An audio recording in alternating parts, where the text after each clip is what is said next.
Hello, everyone. This is Thomas Pepin NHL Talk. I'm Thomas Pepin, and let's talk about the NHL. So, today's a continuation from yesterday.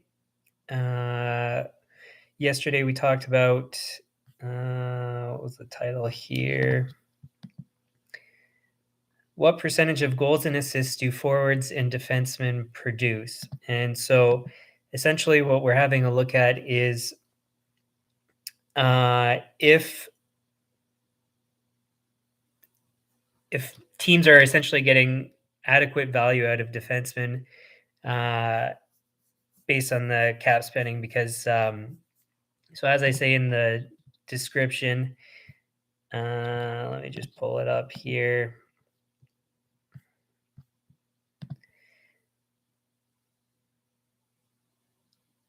So yeah, basically there's two to three defensemen in the league that are actually worth the large contracts that they're being paid. So like the $9+ million.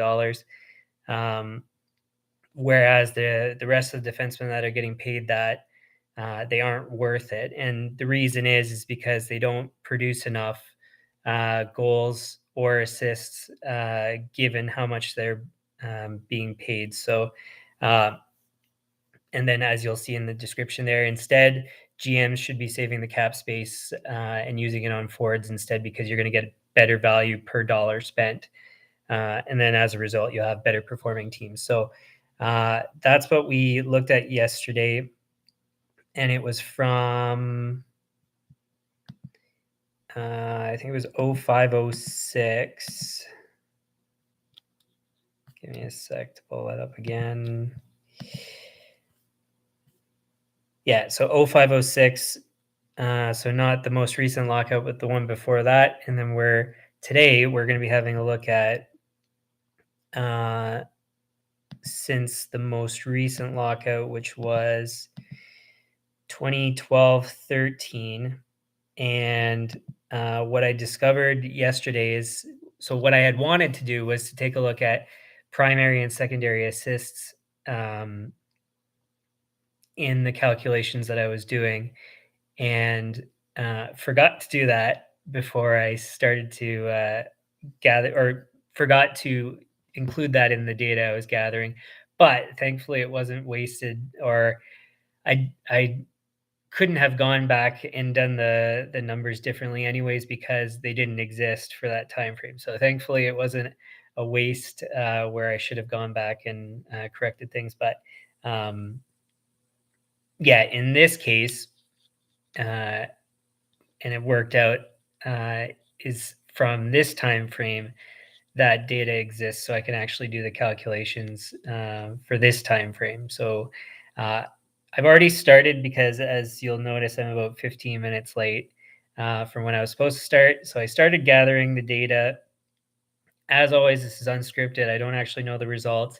Also, no preparation in terms of uh, everything except for the subject. So uh, as a result, for the next little while, I'm going to be gathering the data.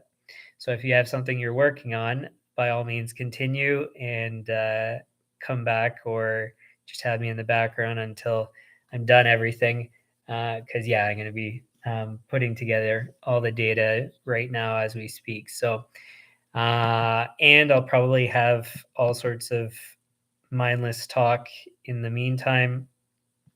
So if you're interested in mindless talk, you can pay more attention, I guess, to what I'm saying.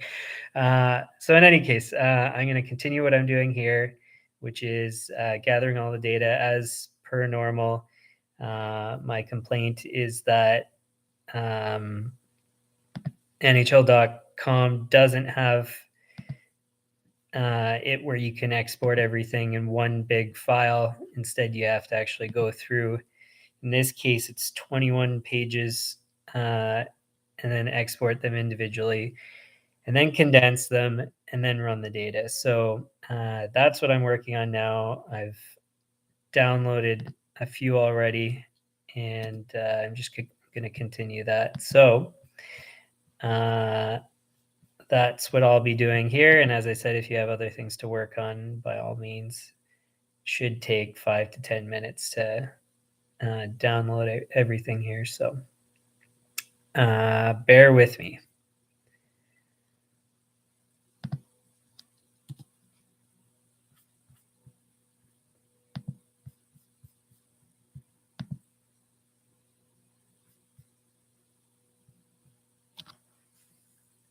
Oh, and I should say, so this is scoring per 60. So the data set is slightly different than yesterday. Yesterday was just raw goals, assists. Here it's per 60.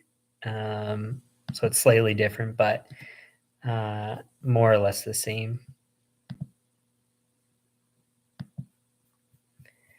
And the other thing that sucks is I think it's because the data is new and a bit more complicated. I have to actually wait for the website to catch up to let me download things. So that adds to a bit of the wait time, but that's part of the joys, I guess, of doing this on the spot. So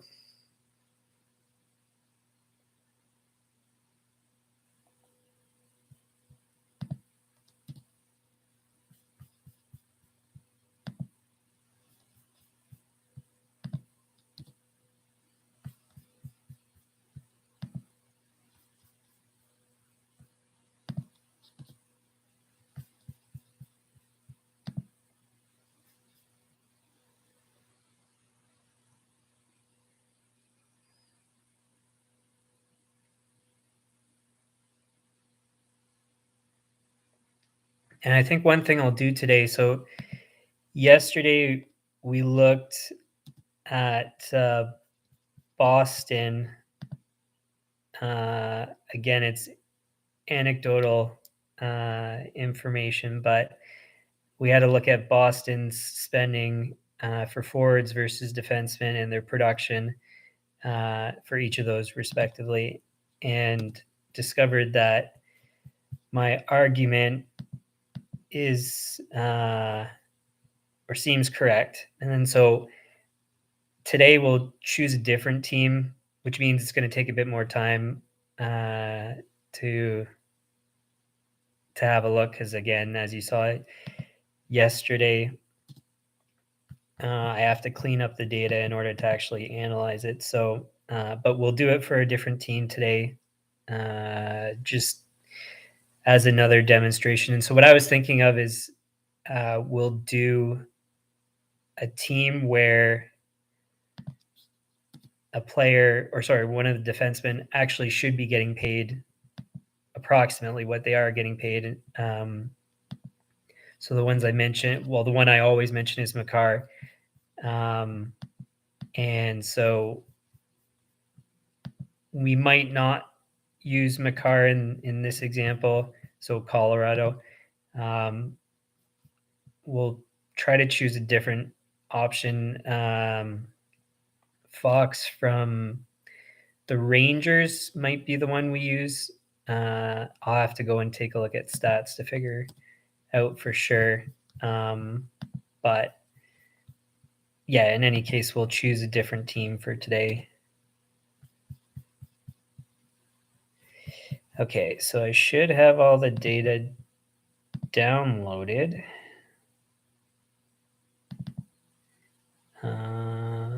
Now I have to combine it.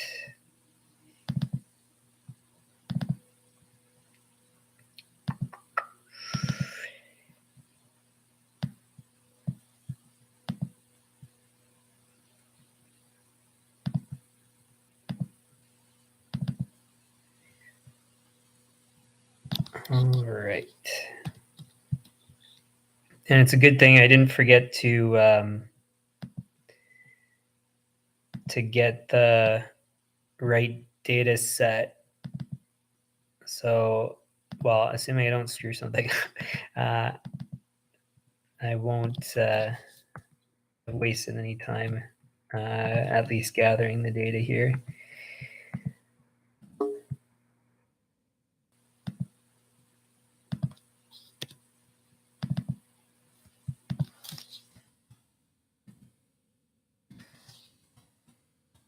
The one thing, the problem of doing this all on the spot is,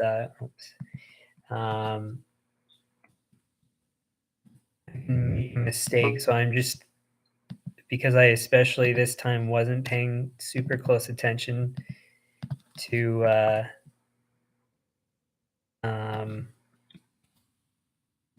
the downloads and making sure that I wasn't doing duplicates and stuff. I just lost track of what I was saying. See, this is what happens when you do two things at the same time. But anyways, I think I was saying I'm paying more attention this time as I combine all the spreadsheets is all I was getting at. One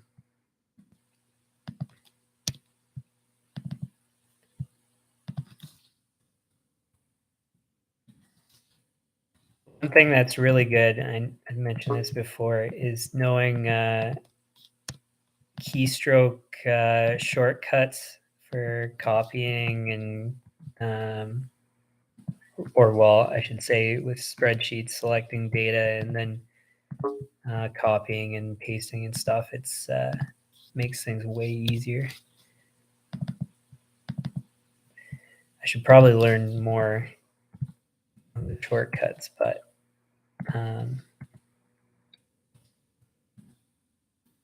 yeah, maybe another time.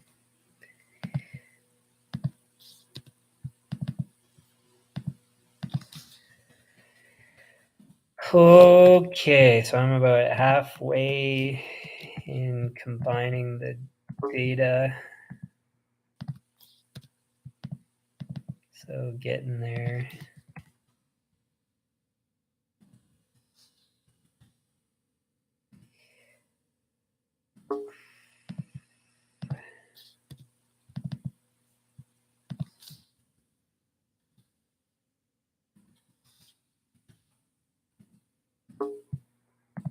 Oh, and so part of the reason for me being late today, I was trying to, so I downloaded screen sharing software that I was going to use during the stream so I could actually show you me combining all the data and stuff. Something I guess I'll do at some point moving forward, but I didn't have enough time to learn the software, get it set up, so I had to abort, and that made me late. At least attempting to do that for today. So sorry for being late, but it was for a reason that would have been nice, but fortunately didn't work. Mind you, seeing me do all this stuff, it's kind of like you're seeing me is just copying and pasting things, but it would be interesting. So, because I'll say different calculations and stuff and different results. Sometimes it's nice just to see.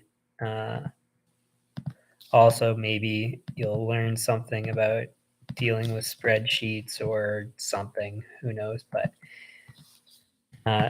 eventually, I'll have the screen sharing. I don't know if I'll do it in all cases, though. Actually, at least having it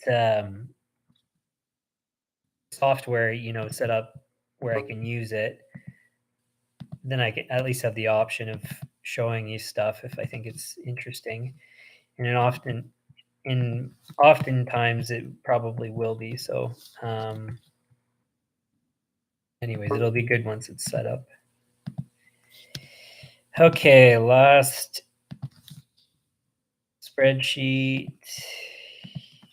Paste, close, delete, and we're done. Now,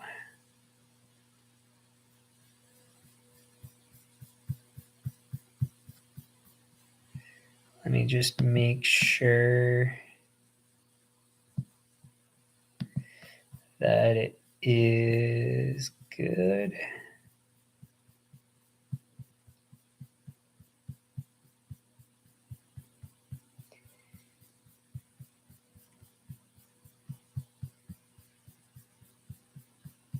Yeah, looks correct. And then just one last thing. 297. Yeah, so the data's all good here. So now it's just doing the calculation or calculations. Let's freeze this. First row. Oh shoot, I gotta order them. Whoops. Sorry, so bear with me another minute here.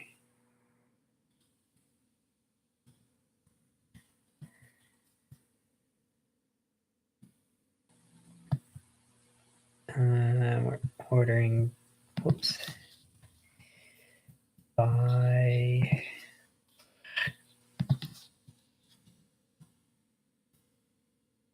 position, which is B. So yeah, like I mentioned yesterday, the thing that's annoying is when you're doing, because I'm trying to just have it, well, I'm separating the data because we're talking about defensemen versus forwards, and having to separate defensemen from forwards is annoying because when you order all the data, it's alphabetical, and D is after C, of course, and then it goes to right, or well, left wing, right wing. And so anyways, you have to go into the middle of the data and take that out in order to separate the two, and it's just annoying. But anyways. All right, so that's done. And recombine. Oh wait, I can do it an easier way.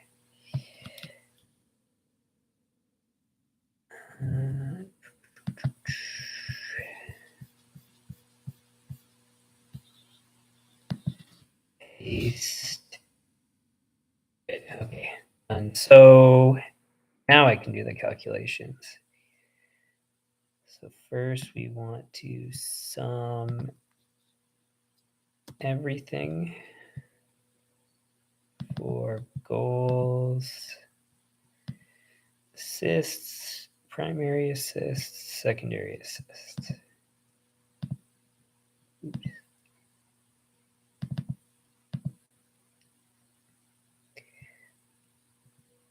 And then we separate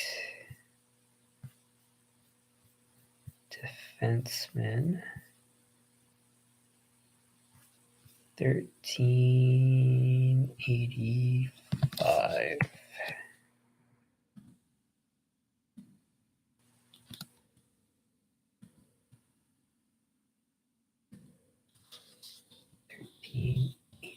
$13.85.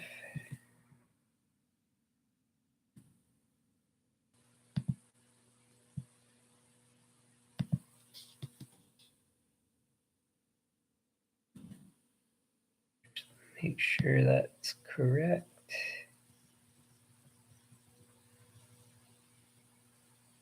Good. Okay.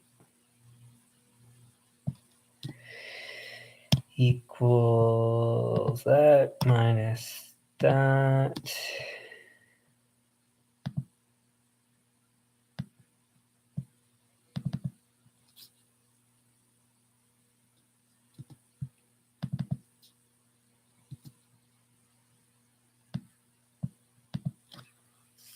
Okay, and then so I've got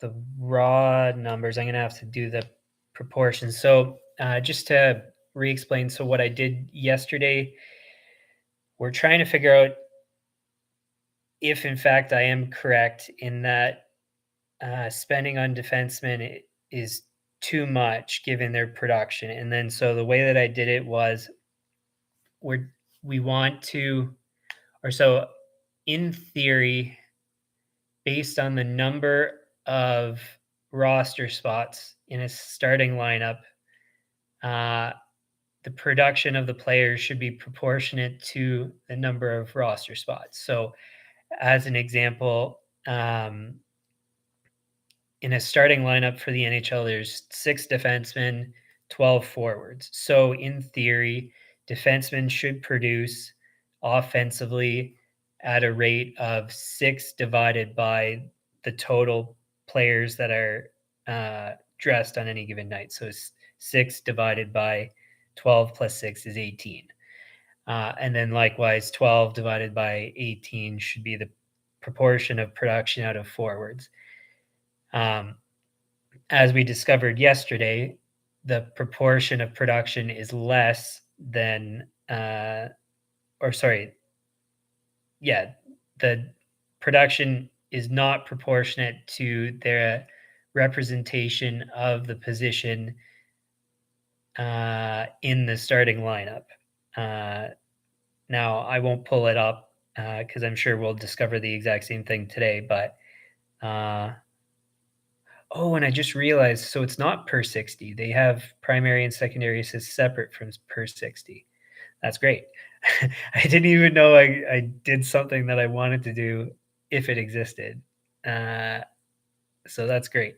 But anyways, so that's what we're trying to figure out is if the production is proportionate to their representation in the starting lineup.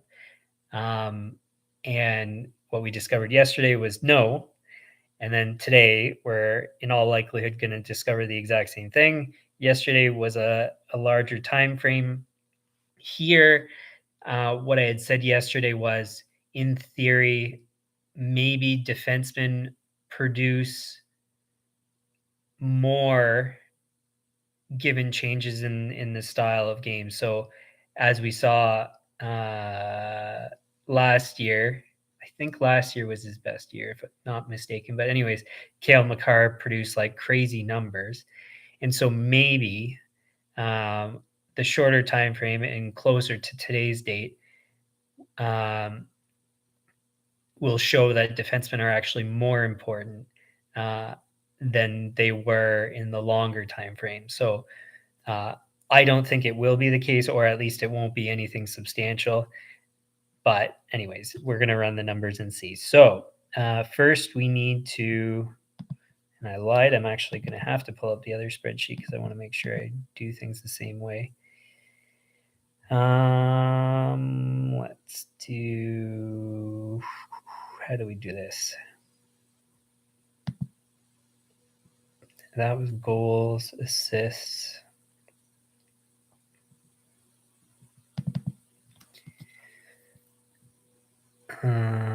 What is the easiest way? Yeah, we'll do it like this. Okay. So first,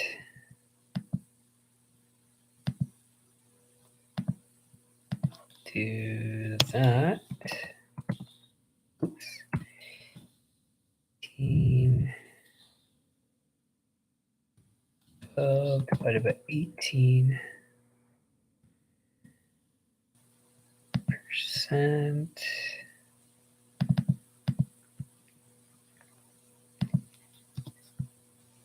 That divided by that. That divided by that.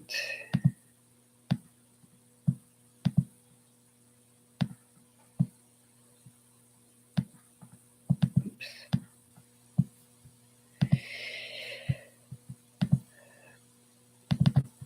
Okay. Oops. That's good. That's good. That's good. Good. Good. Good.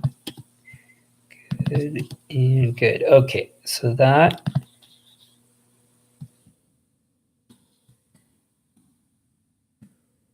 should be done. I should have all the calculations done, so just give me 1 sec to make this easier to read. Okay. So, yeah, and I would have wanted to contrast these anyway. So I'll keep up the spreadsheet from yesterday, because in this way I can actually contrast the time frames too. So, um,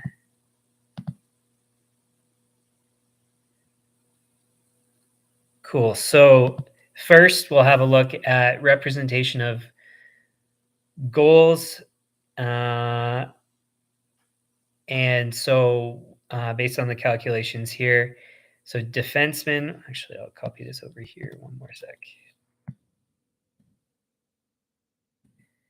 So defensemen produce 15, well, based on the calculations, I should say, defensemen produce 15.18% of goals scored.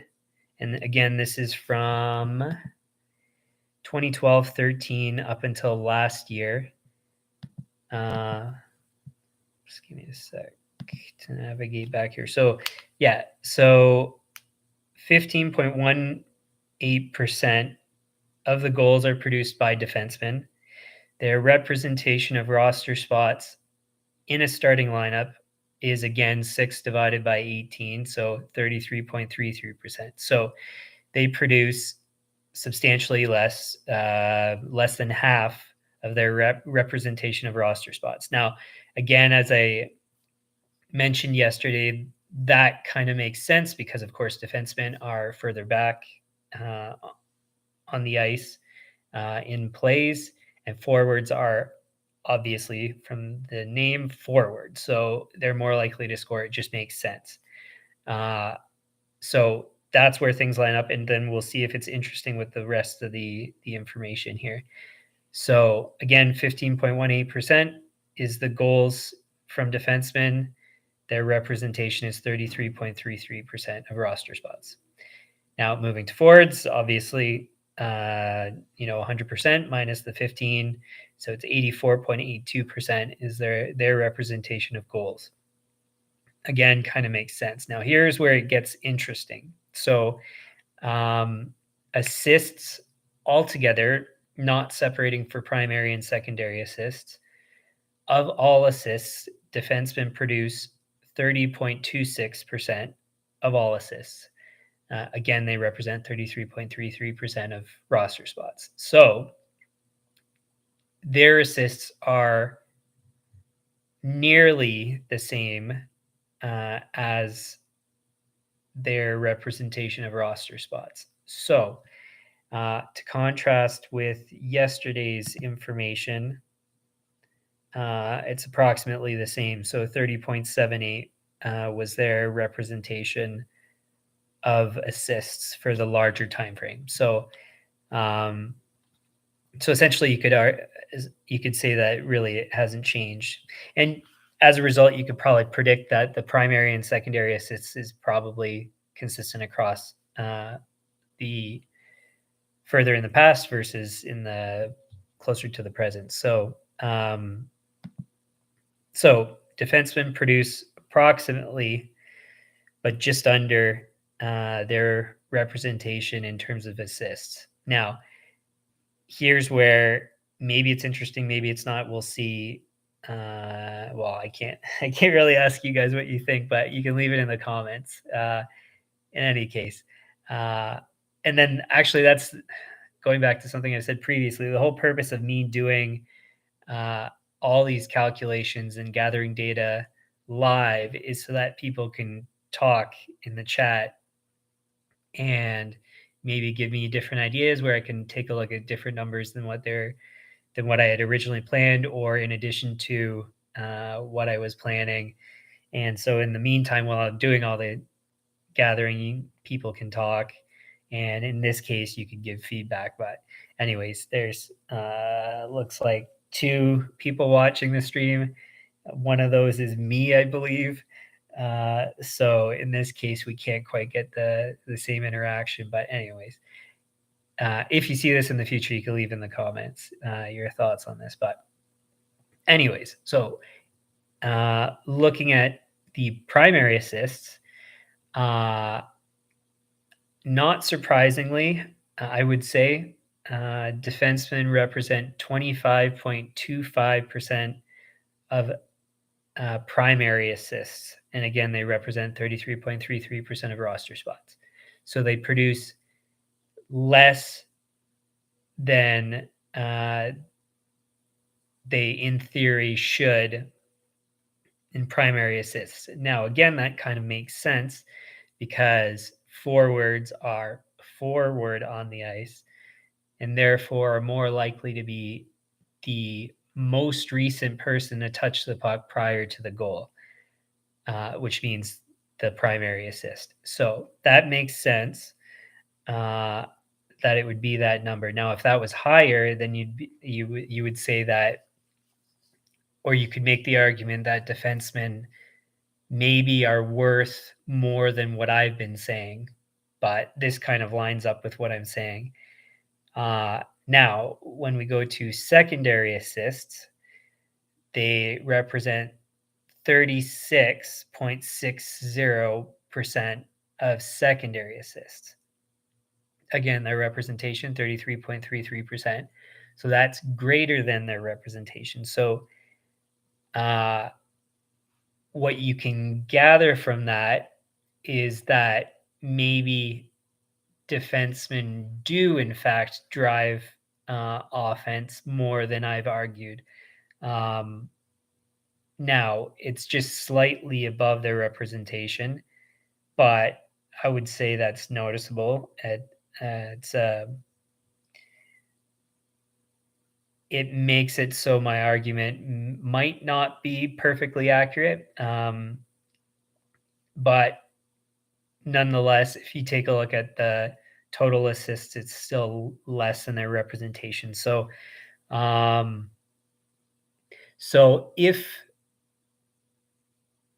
if they were as important and as valuable as they're getting paid, then in theory, their total assists should probably be the same or greater than their representation of players on the ice. In this case, because their totals are less, then that's where I would say my argument is still probably correct here. But at least you can argue against what I'm saying because there is that difference in secondary assists. Now, again, because I don't know. Well, I don't even know if there is any advanced analytics on this stuff of goal creation from defensemen. Because I don't know how you could even really calculate the data to prove it. But the argument you could say where a defenseman is worth what they're getting paid is that they create the plays and you can't see it in the stats. So, for example, the tertiary assist, which doesn't exist, but let's just say it did. So the third person prior to the goal is more frequently a defenseman. That would be interesting to take a look at, and I think that would really give us the answer and tell you if I'm what I'm saying is correct or not. But I don't have that, and I don't know if it exists. I'm sure it does. Maybe people are tracking that. I would guess probably somewhere that data exists, but as far as I know, it's not easily accessible. And if it is, I've never seen it. So maybe something I should take a look at. But in any case, yeah. So that's kind of the results. So defensemen do, in fact, produce greater than their than the roster spots that they represent in terms of secondary assists, but less for primary and less for total. So I would say my argument is still correct. But this indicates that there's probably more to it, maybe, or at least there's maybe more to it than what I've been saying. In any case, I still don't think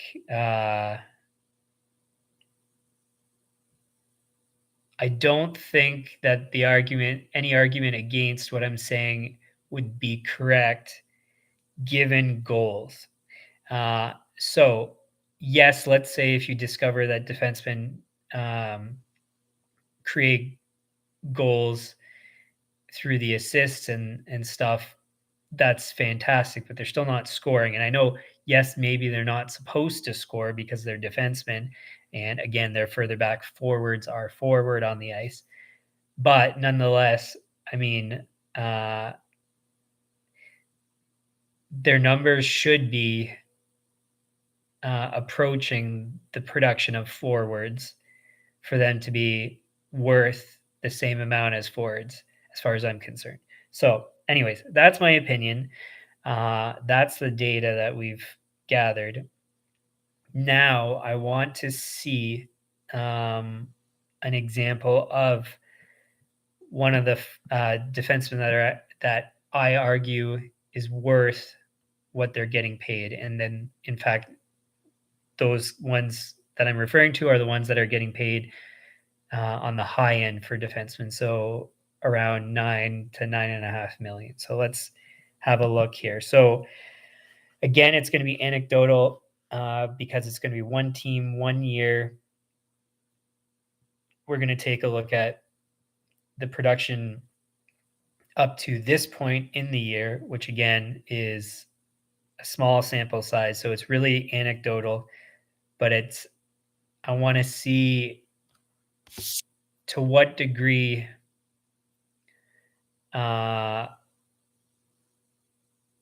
these defensemen are actually worth what they're getting paid. Again, given the things, the limitations of what we're doing here with data. So, okay, so let's do that. I want to see, is there a shortcut from what I did yesterday? The answer is no. So it's going to take, again, a few minutes, probably 10 minutes if I had to take a guess. I didn't check from yesterday how long it took. So again, if you're working on something, if you're interested in my mindless talk, you can keep paying attention. Otherwise, if you got something you can work on that for about 10 minutes. But keep me in the background so you can come back once I actually finish putting things together. So let's first find out some examples of who I should be looking at. So bear with me a moment. So the two that I've mentioned so far are Adam Fox, which I think his first name's Adam, and Cale Makar. And I'm just going to verify first. Well, I'm going to run the numbers and then we'll see for sure that those guys are the right ones to take a look at. Oh, that's the other one. So it's not Adam Fox, although Adam Fox is somebody you could. What's he getting paid, anyways? Victor Hedman's the other one. So it's Cale Makar and Victor Hedman are the two that I value the most. But there's a number of other guys too that are close to that. So just give me a sec here.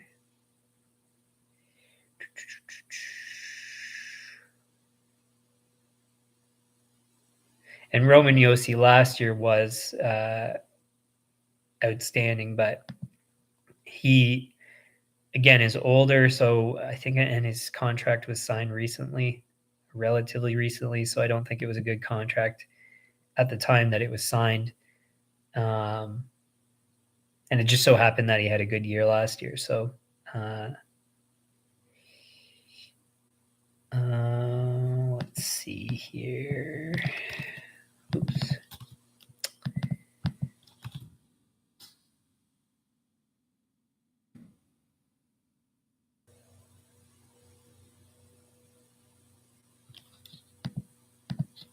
So we'll probably have a look at Tampa, but I just want to check. Yeah, Adam Fox is 9.5 million per.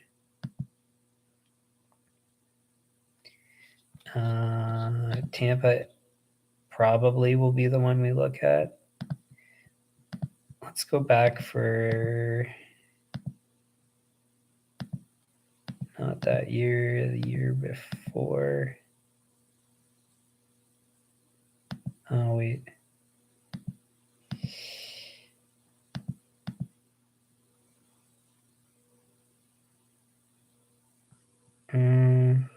Yeah. So it's going back to the year just before all the COVID stuff. Defensemen didn't produce anywhere near what they should be producing, as far as I'm concerned, to warrant salaries of like 9 million. Like it's clear as day looking at the list here. So the best producing defenseman 2018-19 was Brent Burns. Points are great, 83 points in 82 games, fantastic, obviously. Goals only 16. Now, I mean, 16 goals for a defenseman is quite good, but I think Cale Makar last year was like 28 goals or something. See, that's where it's definitely, at least we'll have a look, but reasonable to consider him getting paid 9 million, I think is his salary right now. But for example, if Brent Burns was getting paid 9 million, I'd say he's not worth that dollar figure. Although in theory, he's the best defenseman from that year, and in theory should have been paid the highest that a defenseman would be paid, which is approximately 9 million. So, anyways, so that's interesting.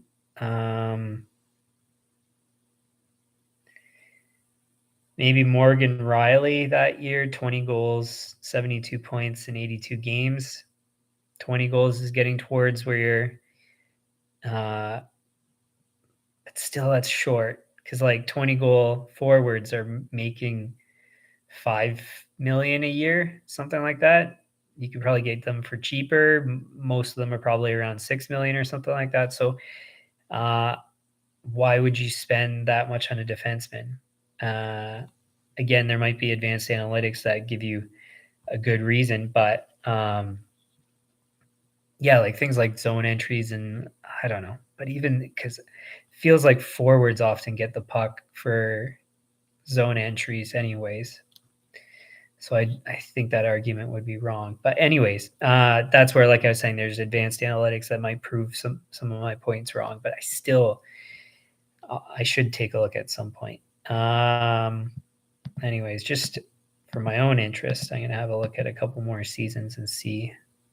Yeah, nobody, no defenseman scored 20 goals the year before that.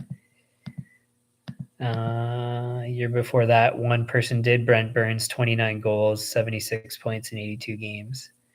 So maybe Brent Burns is an example, but I think that contract was bad anyways because of his age when it expires. It's kind of besides the point right now, but yeah. So let's just go back to last year. So maybe Victor Hedman's not a good example. What kind of goals did he have? He only had 20 goals once, and otherwise was less. So maybe Cale Makar.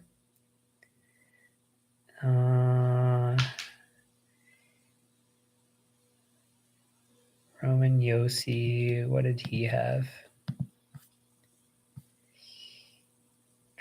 Yeah, 8 goals, 16 goals. So I think it might only be Cale Makar might be the only one I would argue is worth his $9 whatever million.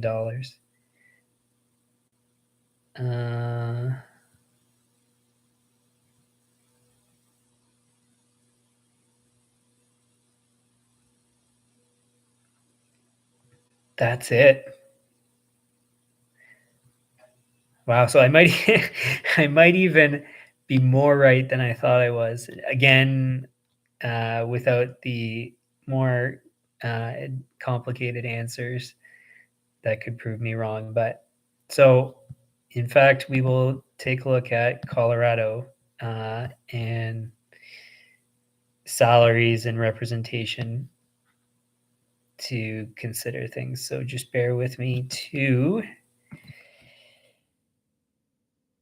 gather that, which again, so yeah, it's probably going to be like 10 minutes or something like that. So if you have something you're working on, maybe you can work on that as I work. So bear with me here.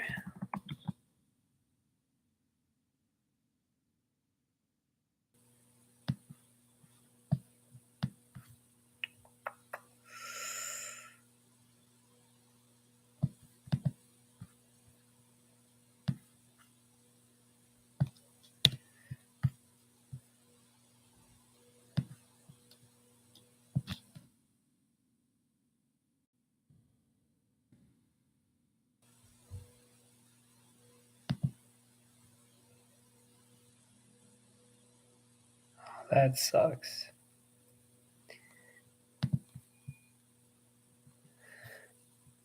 I thought I was going to be able to find some shortcuts, but there's absolutely no shortcuts to do this quicker. Oh well.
Okay, we want that.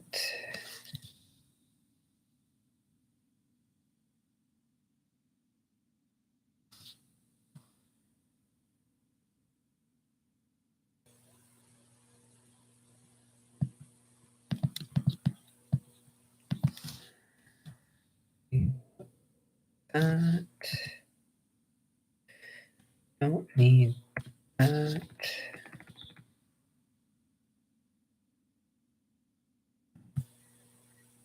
We need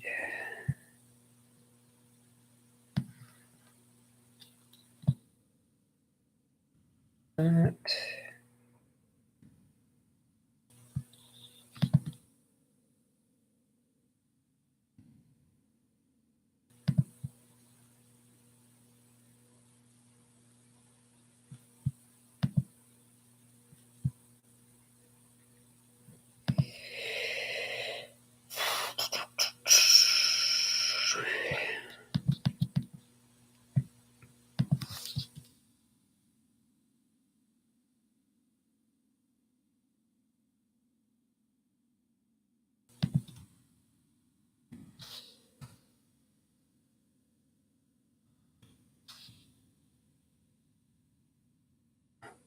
Okay, so that is forwards. Now we need defensemen.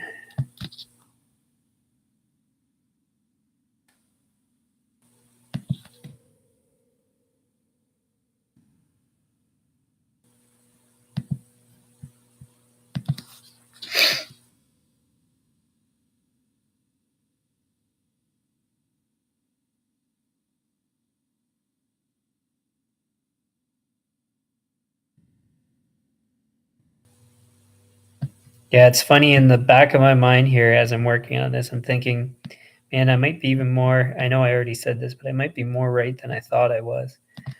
Um, and I think I'll have to take a look and see if there's any other way to prove me wrong. Like I was saying about zone entries and things like that. I don't know if all those stats are publicly available, but at least at this moment, given the information I do have, it um, feels like I'm definitely right. To what degree, like how right I am, that's hard to say, but it does definitely feel like I am right here. And again, regarding defensemen not being worth what they're getting paid on the high end here. So as we discovered, like for example, with Charlie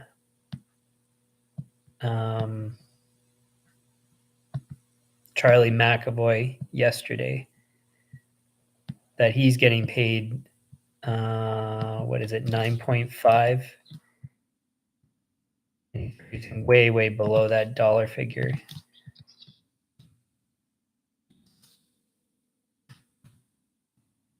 And you had somebody, so like I mentioned, what was his name again? It's Hampus Lindholm's the defenseman there, where he is, a good value, getting paid, or approximately good value, getting paid $6 million, I think it was, and producing at a level that kind of makes sense for that salary. I think I have everybody here. Then now I need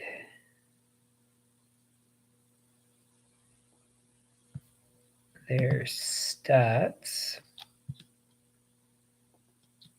Do I need to leave this open? Just in case.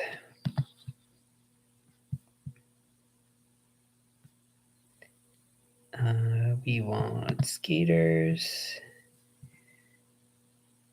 We want Colorado.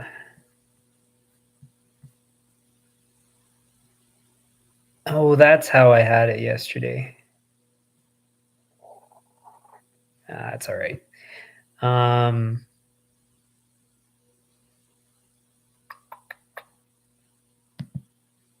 still do it this way.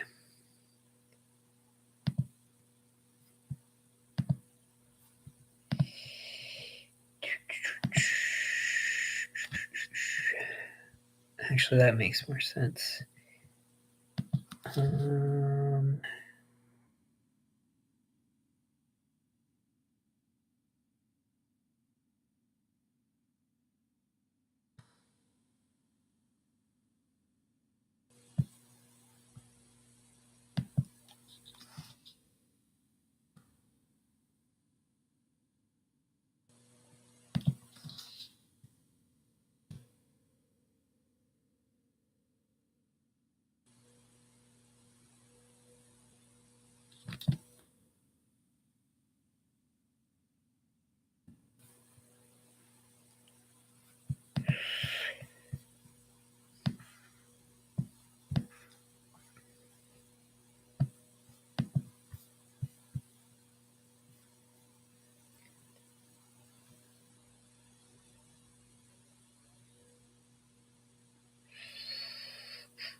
One thing that's going to be interesting with Colorado is the fact that they've had injuries to some important players. So the representation of goals and stuff from forwards, I wonder if it's still going to work in terms of like the representations and stuff working. I don't know if I just made any sense with what I said, but yeah, it's going to be interesting here. Okay, that's good. Now I can move that up.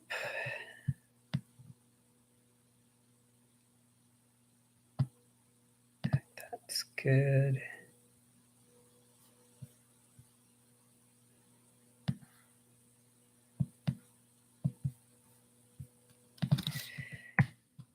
For these.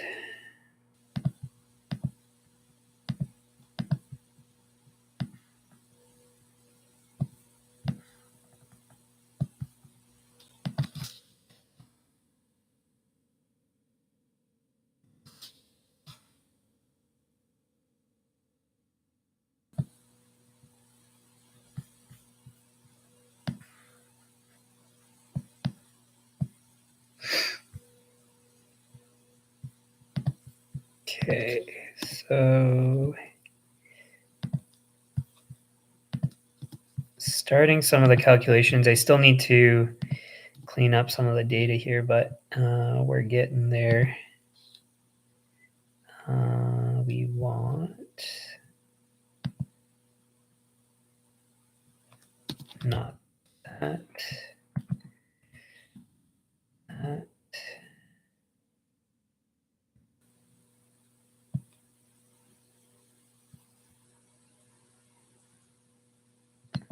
C27.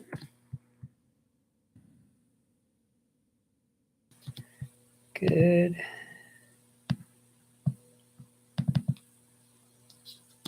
Good.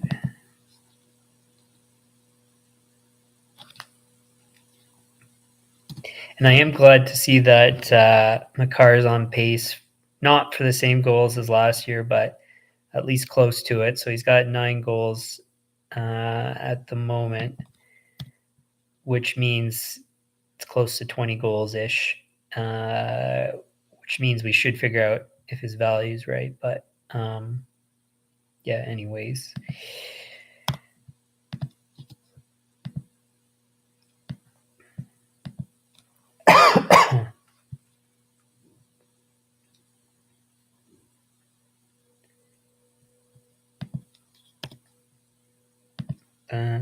Divided by that.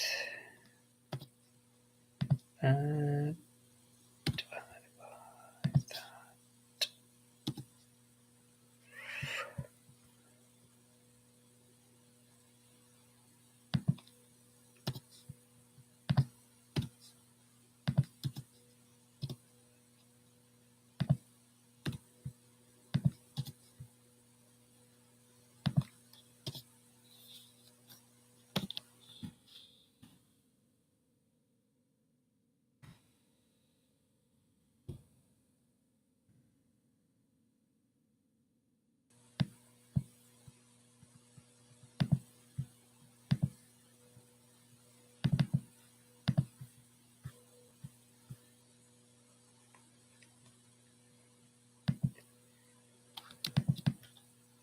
Okay.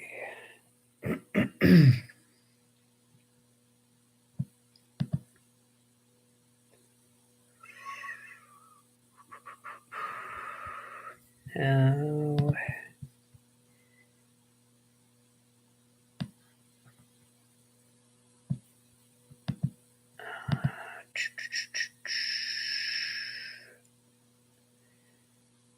okay, so Nathan McKinnon, yes. Evan Rodriguez, yes. Alex Newhook, yes. Cogliano, yes. Myers, yes. Malgin, yes. Helm, yes. Sedlak, no.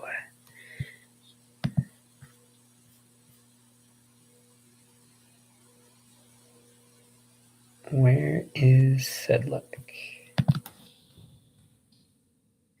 He is not there.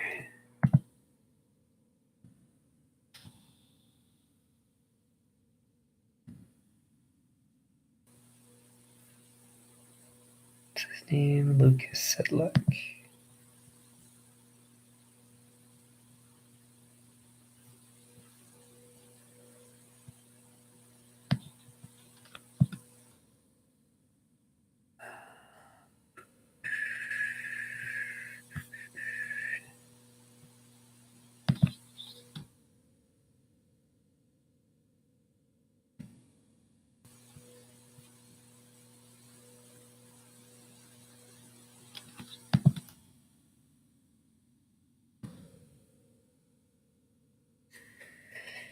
Okay. Galchenyuk? No.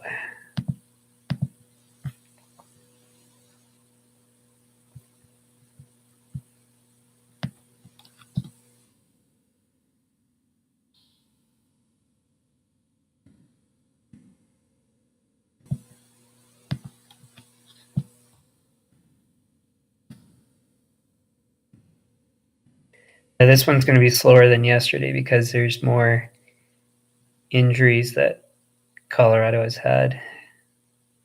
So more players to get their salaries here. Magna. No. And another guy.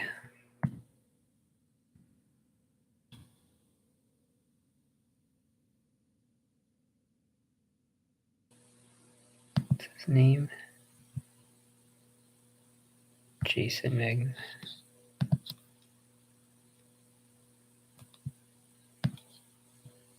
Wait, I can do it this way.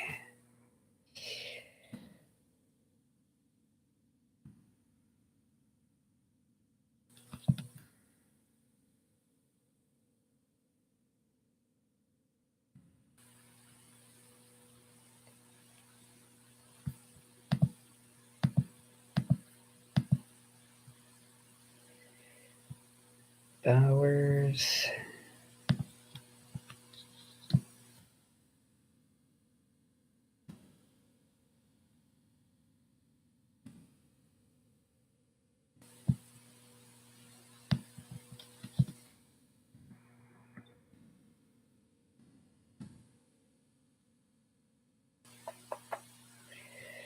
Foodie.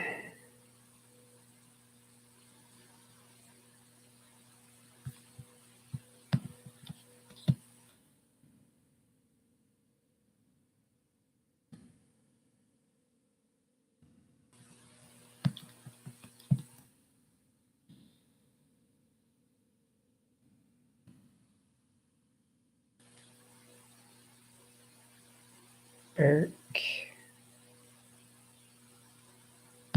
Man, there really are a lot of injuries. Or they tried a whole bunch of different players. I don't know which is the case, but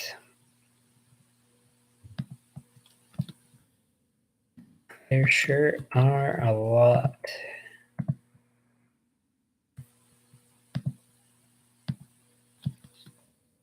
That's one thing with Boston yesterday. There wasn't too much to correct, and so it's no wonder why they've done so well is because they've had so few injuries.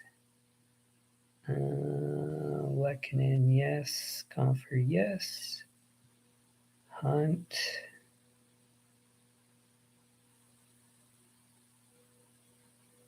No.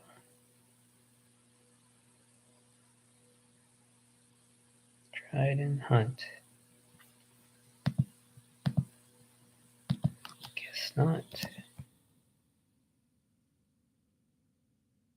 He's with Toronto now.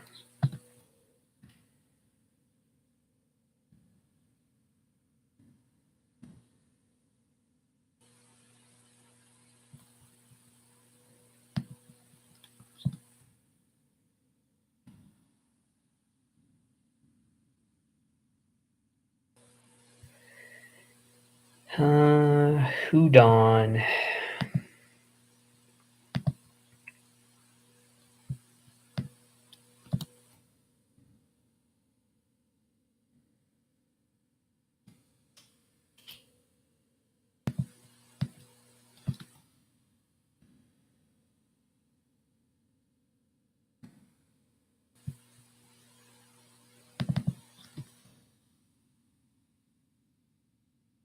Okay.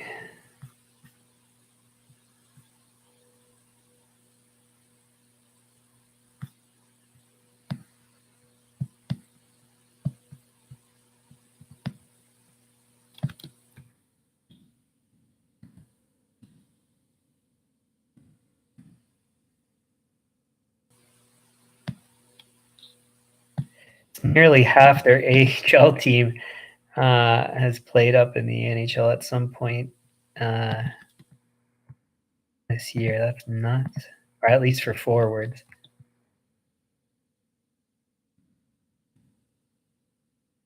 Why is this doing this?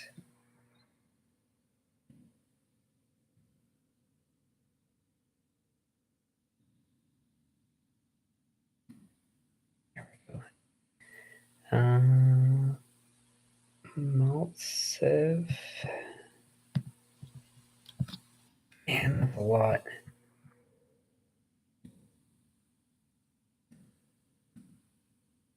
I'm just gonna once I'm done this, I have to comment on the number of players because that is nuts. I wonder why Colorado's out of a playoff spot right now. Sampo. Holy jeez, it's their entire HL team. Holy.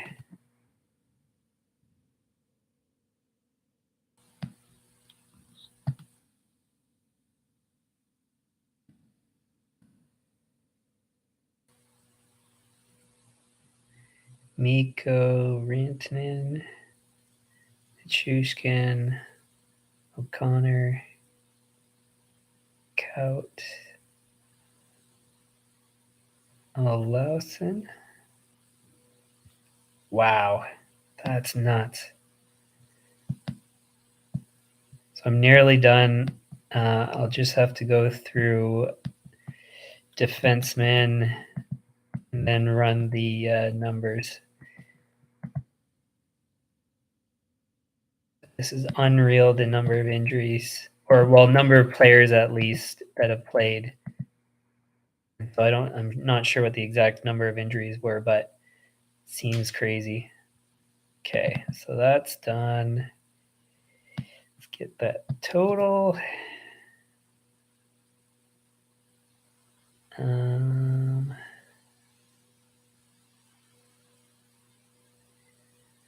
Okay, and then defenseman. Carr. Taves. Gerard. Johnson. Manson. Byram.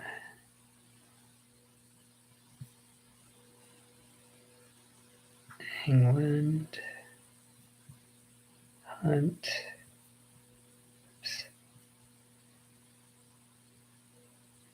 McDermott. McDonald. Okay. Wow. So it's not really defenseman. So it's nearly double. So 1, 2, 3, 4, 5, 6, 7, 8, 9, 10, 11, 12 forwards. Other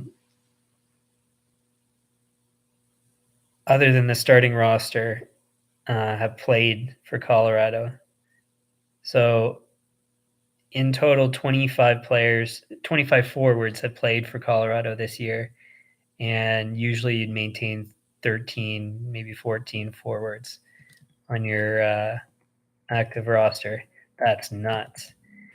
And we're not even halfway through the season. So, anyways, that total, that total. We want that plus that. We want that divided by that. That divided by that. This is how I did it yesterday. I should double check.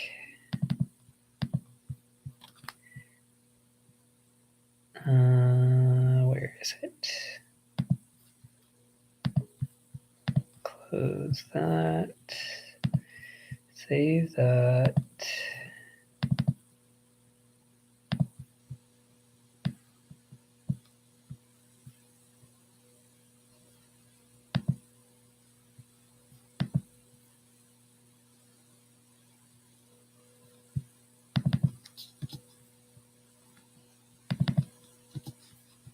Yeah, that's what I did yesterday. That's good.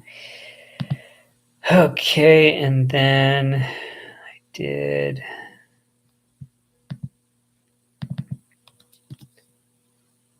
that yesterday too. So I am done. Okay, well, that's good news.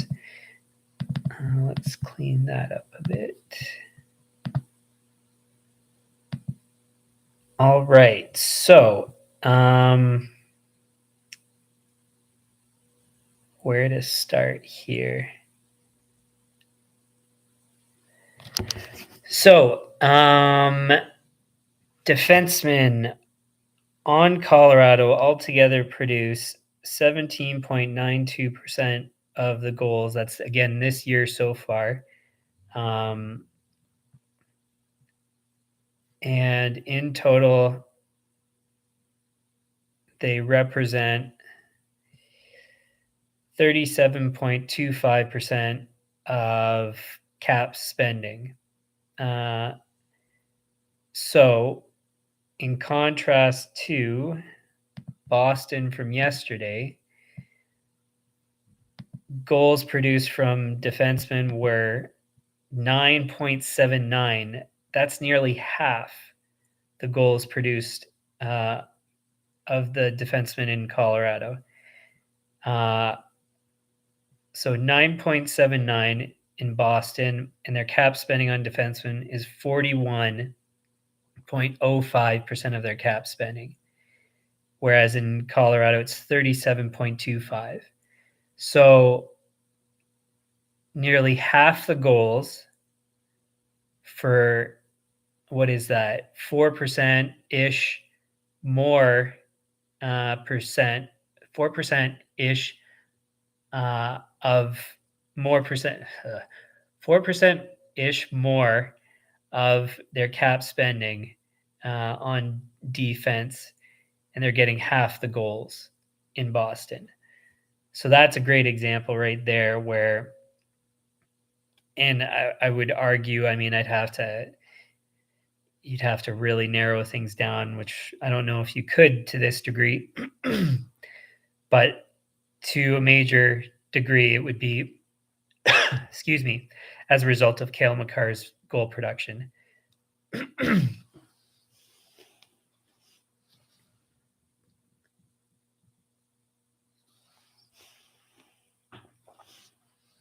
And then, so talking about forwards here, so in Colorado, goals from forwards 82.08%, and the cap spending on forwards is 62.75. So more production than their representation of cap spending, but still, given what we've discovered with the defensemen, not unreasonable. And then 90.21% of the goals in Boston are from forwards. That's 8% approximately difference. And cap spending on forwards, 58.95.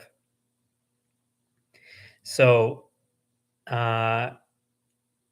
yeah, anyways, what you're seeing there is there's clear as far as I'm concerned, overspending on defensemen in Boston versus in Colorado. And so that's for goals. Move over to assists.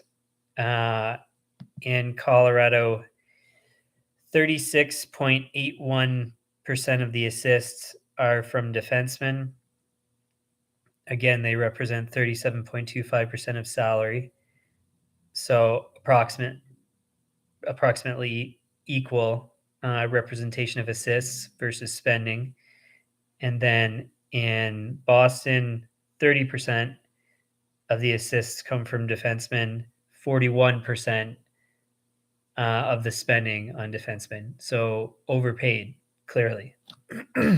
So, I mean, I think that's a great example of where uh, one team's getting way better value out of their defenseman versus the other team. Now, I mean, so there's,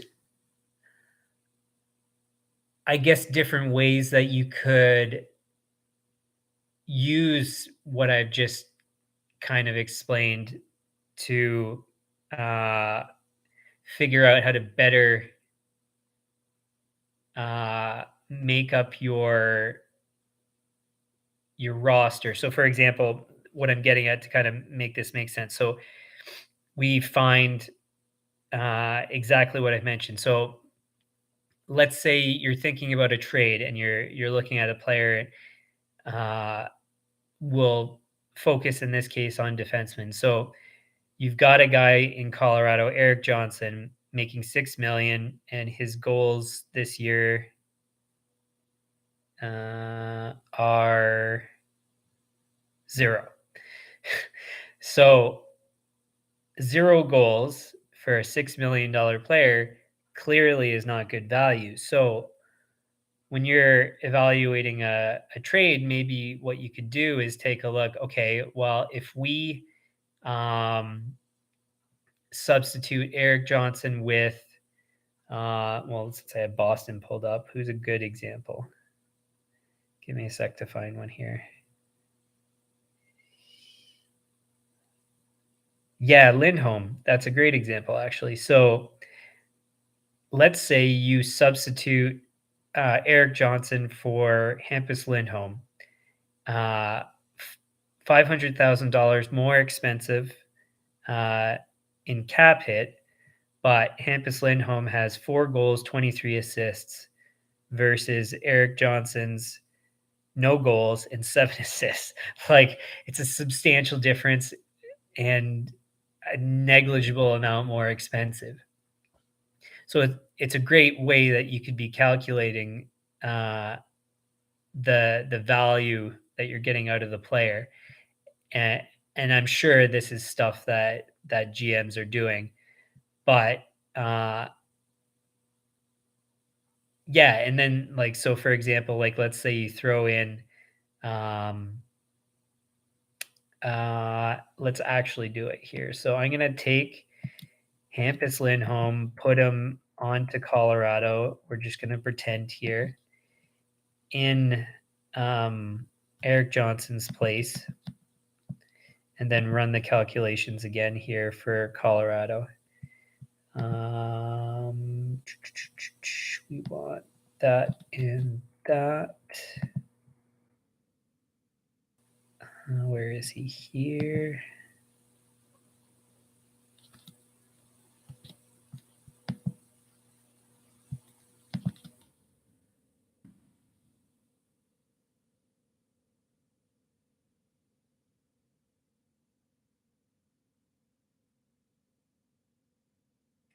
Okay, so then now we're pretending here that Colorado traded Johnson for Lindholm, which obviously wouldn't happen. There's no way that trade would happen, but or I would say it's extremely unlikely that that trade would happen. But you punch Lindholm in there, the representation of goals for defensemen goes up from 17.92 to 20.91. So basically a 3% 3 percentage point increase.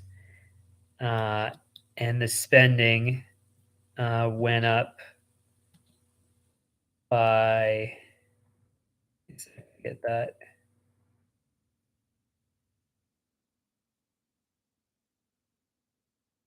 went up by 0.4 approximately percent. So substantial improvement to the production from defensemen with a negligible impact on cost. So it's just an example of different things that I think GMs could play around with, which I am hoping they do.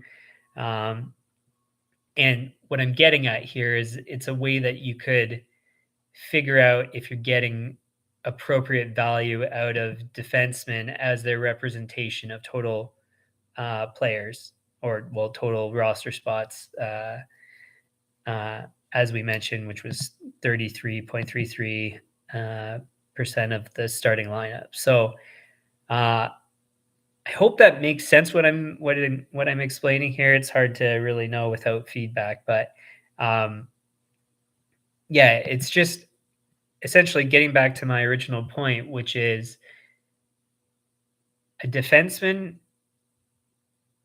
I can't justify spending $9.5 million on Charlie McAvoy when he's produced so far this year 2 goals, 19 assists in 25 games, when you could spend $9 million on Cale Makar and get 9 goals and 26 assists. And I don't have his number of games here because I didn't translate it over. Whatever it is.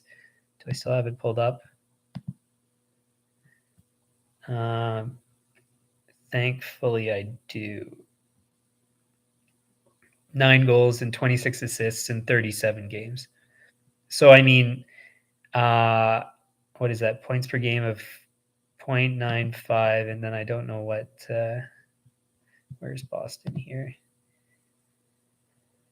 Points per game is, less. But, I mean, it's the goals per game that matters here when you're comparing McAvoy to Makar.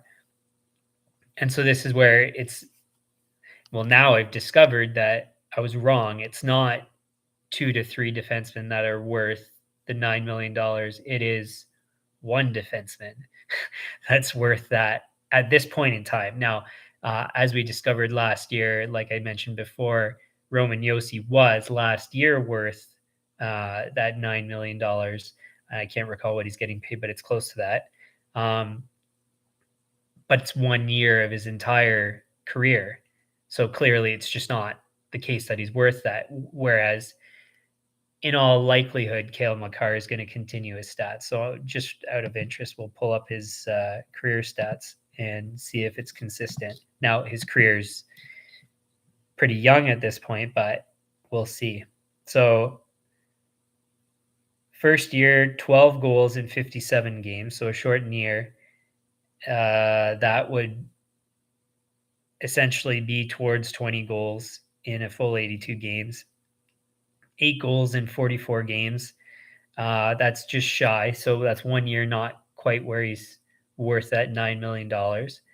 And then last year, probably worth way more than the $9 million with his 28 goals in 77 games. And then this year, 9 goals in 37 games, which is trending towards 20 plus. I don't know exactly, but for sure at least. But essentially, it's going to be approximately 20 some odd goals. So Cale Makar, both in historic performance and his trend, it looks like he's going to be worth that nine. Like he's just starting in the league and he's already producing that. So in all likelihood, he's going to continue that.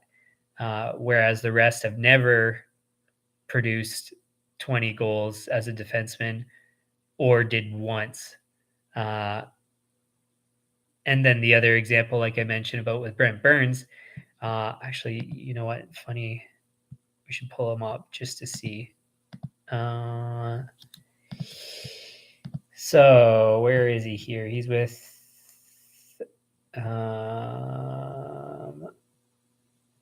Carolina, if I'm not mistaken.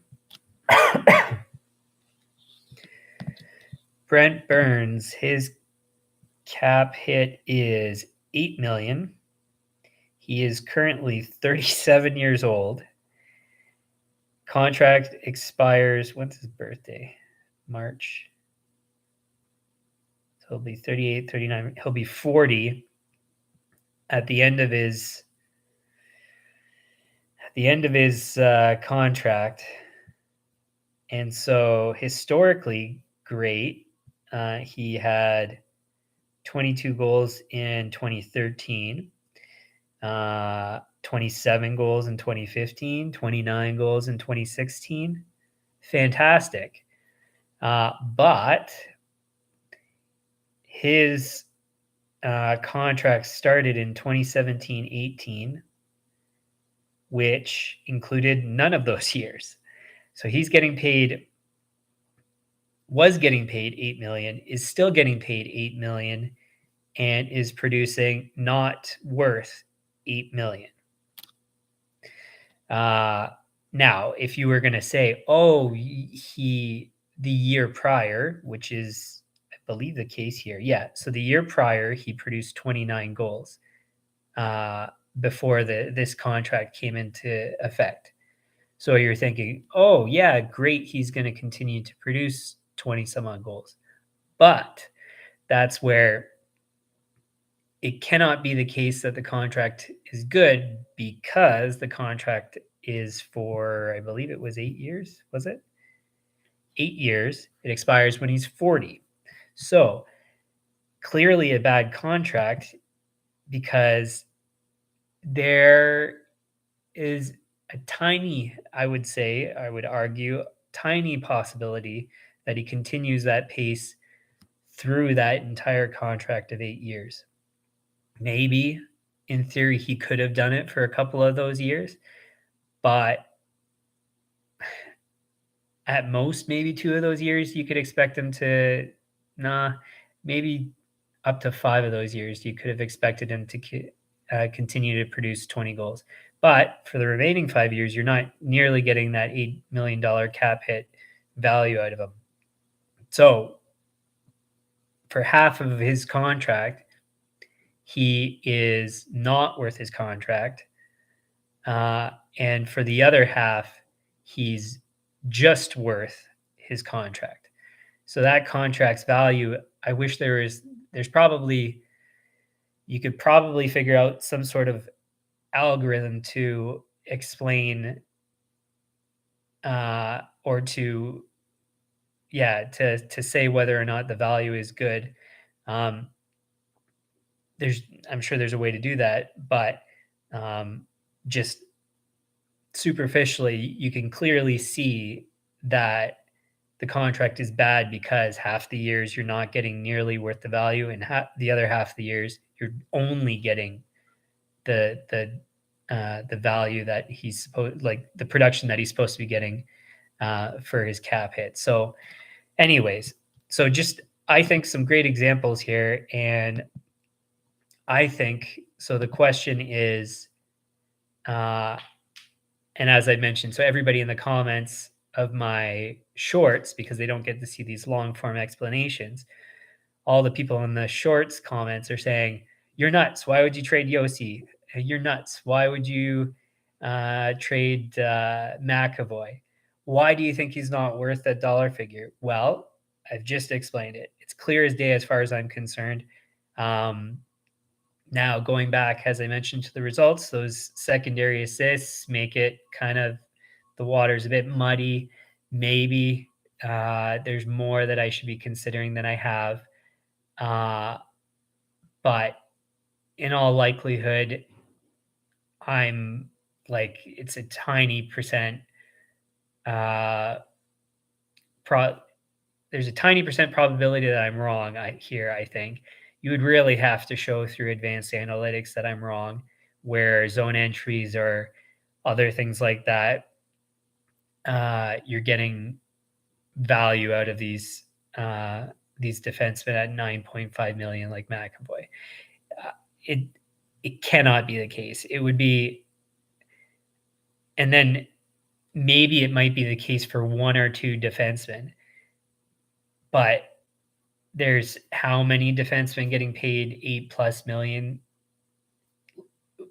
A large percentage of those, in no way I think you could prove that they're worth that cap hit. So, anyways, yeah, so that's kind of what I'm getting at, which is interesting. I have a comment here, which is fantastic.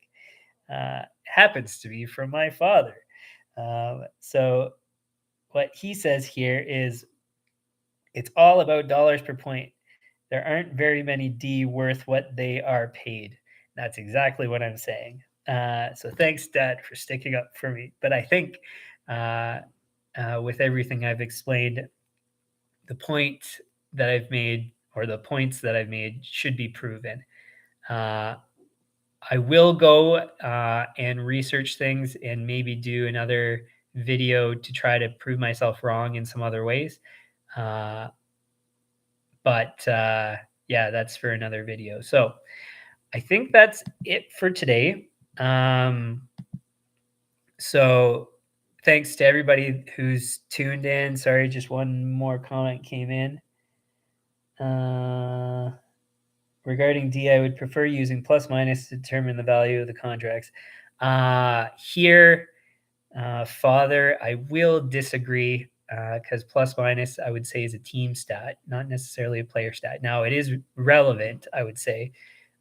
If you were trying to calculate player values, you would want to maybe do weighted averages combining all these different stats. So, for example, an evaluation of a player could include 10% their plus minus, 45% their goals, 25% their assists, and something like that. So I mean, it is relevant because in most cases, good players will have good plus minuses, and bad players, defensively, we're speaking, or at least responsibility speaking, they'll have lower plus minuses if they're not as good. But anyways, so it's relevant. I would just argue that it's probably not that critical. Maybe it's a bit older of a stat for interest. And Dad speaks once again. Penalty kill and power play time. Well, and I would also include production in those. I think that's probably also what you're meaning to get to. So those are definitely relevant. And that's actually, so for an example, evaluating fourth line players, because they tend to be role players, that's where somebody that might only play 10 minutes might be actually worth more than it could be a $2 million player because they're producing at an extremely high rate for their ice time on the power play, or they're through analytics, maybe you're able to prove that in the penalty kill, they're able to defend substantially better than alternatives. So yeah, so there's lots of different other ways that you can evaluate players and their value and stuff. So anyways, so yeah, so again, thanks for tuning in. Hope you liked the stream. If you did, hit the like button, share with your friends. Also subscribe, please. It helps me moving forward to grow my channel and all that. And turn on notifications. I believe, again, this is something I'm supposed to test, haven't tested yet, but I believe it's supposed to tell you when the streams are coming up. Otherwise, you can always bookmark my channel homepage, and it'll tell you when I'm streaming. Again, sometimes I'm late, usually not by too much, but I'll update the stream time to reflect when I'm supposed to be here, or when I expect to be here if I am going to be late. So as an example, today I updated it to 1:45 Eastern when it was supposed to be originally 1:30 Eastern. So that's where on the channel it'll tell you of any updates and upcoming streams and all that. And then finally, as I mentioned many times, leave comments. If they're comments making fun of me, which most of them are, I don't think I've seen one constructive comment, which is funny. If they're making fun of me, absolutely keep coming with those comments. They make me laugh. If you don't agree with me and you actually want me to maybe touch on it or respond to your comment, have something constructive where you've got data proving me wrong, and you can show it to me. Maybe if you have your own channel, if you have a video, or make a video or a short or something where you actually explain your point, I would absolutely love that. But so far, nobody has shown anything uh, uh, with data behind it to prove or to argue against things that I say. So if you do want me to respond to things, please, have something of substance rather than just saying that you're, or I, in this case, am an idiot or something like that. But anyways, if you still leave those are fantastic because I find them funny. So, yeah. And, so otherwise for comments, suggestions for topics, things like that, always appreciated because I would like to produce things that people are interested in, not just subjects that I come up with that I like. And although I find them interesting, and I think other people will as well, uh, the more subjects I can do for other people, the better. So anyways, so thanks for tuning in. I think I decided to cancel doing a stream tomorrow. I think I won't do streams on Sundays. I think I'm only going to do Monday to Saturday moving forward. So I changed that in the description of the channel here. So just that comment moving forward should usually be 1:30 p.m. Eastern. And then I'll give any updates if there's any changes. But anyways, so thanks for tuning in, and I'm going to ignore that last comment from my dad, and we'll talk to you guys next time, which should be Monday, if I'm not mistaken. So talk to you guys later.